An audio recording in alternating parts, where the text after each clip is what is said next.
আলীনগর রেলগেটের ফ্লাইওভারের দাবিতে দীর্ঘদিন ধরে আন্দোলন করে আসছেন ওই এলাকার বিহার ও বাংলার সাধারণ মানুষ। এনএফ রেলওয়ের মালিগাঁও সেফটি অ্যান্ড সিকিউরিটি আধিকারিকের কাছে স্মারকলিপি দিলেন Alinagar station road flyover bridge demand কমিটির পক্ষ থেকে। ডিমান্ড কমিটির সদস্য তথা ৪ নম্বর ওয়ার্ড কাউন্সিলর গুরুদাস সাহা বলেন, আমরা একটি খবর পাই রেলওয়ে সেফটি অ্যান্ড সিকিউরিটির টিম আলুয়াবাড়ি রেলওয়ে পরিদর্শন তথা ২৭৭ গেট পরিদর্শন করতে আসবেন। সেই জন্য আমরা দাবিপত্র দিই বিহার এবং বাংলা উভয় পক্ষের থেকে। এই ফ্লাইওভার হলে বিহার ও বাংলার সাধারণ মানুষ উপকৃত হবেন। অপরদিকে তিনি বলেন, পৌরসভা থেকে নো অবজেকশন সার্টিফিকেট রেলকে দেওয়া হয়েছে বলে দাবি করলেন। আমরা আশাবাদী অতি সত্বর এই রেলওয়ে ওভারব্রিজ নির্মাণ হবে। जी ये बंगाल से हम लोग बिहार वालों को ज़्यादा ज़रूरत है, क्योंकि आबादी बिहार वाले का लगभग 10 से 12 पंचायत 1.5 लाख का आबादी उधर है। तो वही रेलवे जो मलिंगांव है वहाँ से बड़े अधिकारी यहाँ आने वाले थे, हमें जानकारी रात को मिला। और यहाँ उनका अलवाबाड़ी स्टेशन और SK 277 यहाँ उनका प्रोग्राम था। तो हम लोग तो बाकी इस रेलवे ओवरब्रिज फ्लाईओवर ब्रिज के लिए पहले से काम कर रहे हैं, धरना भी रख चुके थे, DRM कटिहार से भी मिल चुके हैं। और हम लोग को ये भी पता है कि जो DPR है वो भी तैयार हो रहा है। लेकिन फिर भी क्योंकि वहाँ से ऑफिशियल आए थे तो हम लोग सोचे कि इस मौके का फ़ायदा उठाते हैं। उनके सामने हम लोग दोबारा वो मांग रख देंगे कि कहाँ तक बात पहुँची है। मुलाकात भी होगी, डेपुटेशन भी दे दिए, पहले का रिकॉर्ड भी उनको दिखा दिए। और जो प्रॉब्लम हो रहा है रेलवे गेट की वजह से वो भी उनको अवगत करा दिए। और उन्होंने भी भरोसा दिलाया कि ठीक है, आप लोग का तो काम ऑलरेडी प्रोसेस में है। और हम लोग को भी अभी जो जानकारी दे दी, हम लोग फिर जाके आपका जो डेपुटेशन दिए वहाँ सबमिट कर देंगे और बाकी काम में तेज़ी लाने का कोशिश करेंगे। कितना जो इस्लामपुर जो टाउन है इसके ऊपर कितना लोग निर्भरशील है टाउन में? नहीं, पूरा इलाका ही निर्भर है। देखिए इस साइड बंगाल और लगभग 10 से 12 पंचायत का मतलब समझिए 1 से 1.5 लाख का आबादी बिहार और बंगाल मिला के, बाकी इस साइड भी। तो ये तमाम लोगों को दिक्कत का सामना करना पड़ रहा है। हॉस्पिटल इस पार है, ब्लॉक इस पार है, तमाम चीज़ें इस पार है। तो यहाँ लोगों को हर छोटी चीज़ के लिए वहाँ जाना पड़ता है, स्कूल इस पार है।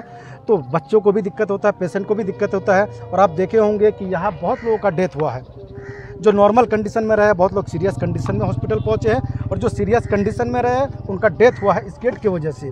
तो ये बहुत दिक्कत करना पड़ रहा है, क्योंकि देखिए ये जो गेट है ये हम लोग बचपन से देखते आ रहे हैं। स्पेस और धीरे धीरे छोटा हो रहा है, आबादी बढ़ रहा है। तो आबादी के हिसाब से तो ये बहुत दिक्कत करने वाला है आगे भी। तो फ्लाईओवर ब्रिज हो जाएगा तो यही एक हल है।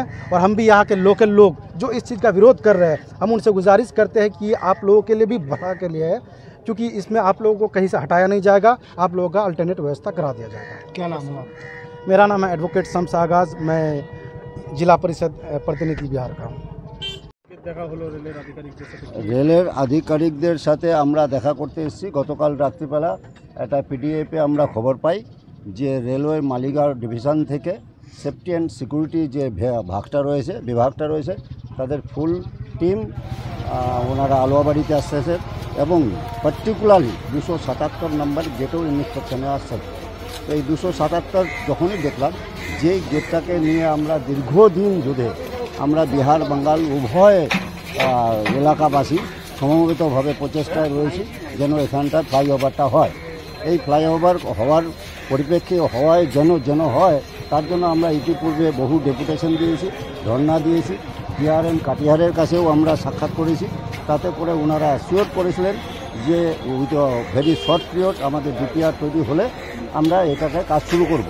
তো আমরা খুব আশাবাদী যে আজকের যে সেফটি অ্যান্ড সিকিউরিটির ইন্সপেকশনে আসলো তাতেও আমরা সকলে সমবেতভাবে ওনাদেরকে আমাদের রিপ্রেজেন্টেশন দিলাম। দেওয়ার পর ওনাদের বক্তব্য হচ্ছে আমরা part of the inspection treat করে এটাকে আমরা মালিগাঁও জেনারেল ম্যানেজারকে ওনারা দিবেন।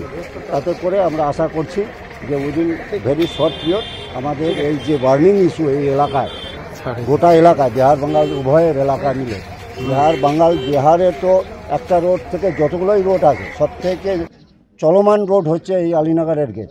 এই গেটেই ফ্লাইওভারটা হলে বিহারের লোকজন অনায়াসে যাতায়াত করবে। শুধু বিহার না, আমাদের 4 নম্বর ওয়ার্ডের এই পারে আলীনগর, খেরবাড়ি, সুভাষনগর, হুসেনপুর, লোকনাথপাড়া সব কয়টাই রয়েছে। তাতে করে এলাকাবাসী খুব ভীষণভাবে উপকৃত হবে। এলাকায় এপারে ওপারে একাধিক স্কুল রয়েছে, মেডিকেল ট্রিটমেন্টের জন্য অ্যাম্বুলেন্স যাতায়াত করতে পারে না, যাতে করে বেশ কয়েকটা অঘটনও গেটের মধ্যে ঘটে গেছে। আমরা আশাবাদী যে ভেরি শর্ট পিরিয়ড আমাদের এটা প্রবলেম সলভ হবে। কেমন প্রতিক্রিয়া পেলেন? প্রতিক্রিয়া ওনারা তো অ্যাসিওর করলেন যে আমরা এটাকে আমরা মালিগায় আমাদের জেনারেল ম্যানেজারের কাছে দেব, তাতে করে আমরা আরও প্রোগ্রাম নিচ্ছি যে আমরা সকলে মিলে বসে আমরা কিছুদিনের মধ্যে ডিআরএম কাটিহারের কাছেও আমরা ভিজিট করব। ভিজিট করে আমার আশা করি মানে আমার মনে হয় যে এটা ডিপিআর অলরেডি রেডি হয়ে গেছে। রেডি হয়ে গেলে একটা ফান্ডিংয়ের ব্যাপার আছে, ওটা তো কেন্দ্রীয় সরকারের উপর ডিপেন্ড করে। এখানটা একটা ইস্যু উঠেছিল no objection from the local authority. তো আমাদের স্থানীয় chairman mister Kanailal Agarwala has already been issued no objection to construct the overbridge over in this এলাকা। তো there is no problem from the side of others any corner. তো I think যে এটা খুব very short period আমাদের overbridge হবে, এটা আমরা আশাবাদী।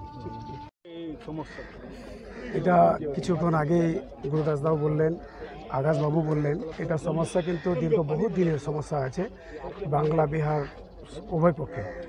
এই সমস্যাকে সামনে রেখে আমরা বিভিন্ন সময় বিভিন্ন টাইমের মধ্যে আমরা এই আন্দোলনকে সামনে রেখেছি।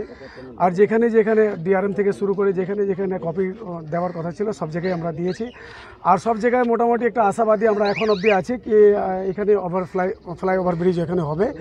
আর এখন যেটা সেফটি অ্যান্ড সিকিউরিটি নিয়ে যে মালিগাঁও থেকে অফিসার আসছিল তাদেরকেও আমরা মনে করলাম কি এনাদেরকেও দিয়ে দিব, যেহেতু এটা সেফটি সিকিউরিটির ব্যাপার আছে। তো এনাদেরকেও আমরা কপিটা এখন দিলাম। ওনারাও আশ্বাস দিলেন, বিশ্বাস দিয়েছেন, কথাও দিয়েছেন কি আপনাদের এই ব্যাপারটা আমাদের নলেজে আছে। আর আবার যে আপনারা নলেজ আমাদেরকে দিয়েছেন এই কপিটাকে আমরা মালিগাঁওতে পাঠিয়ে আর শীঘ্রই চেষ্টা করব তাড়াতাড়ি আপনাদের এই সমস্যার সমাধান করার জন্য।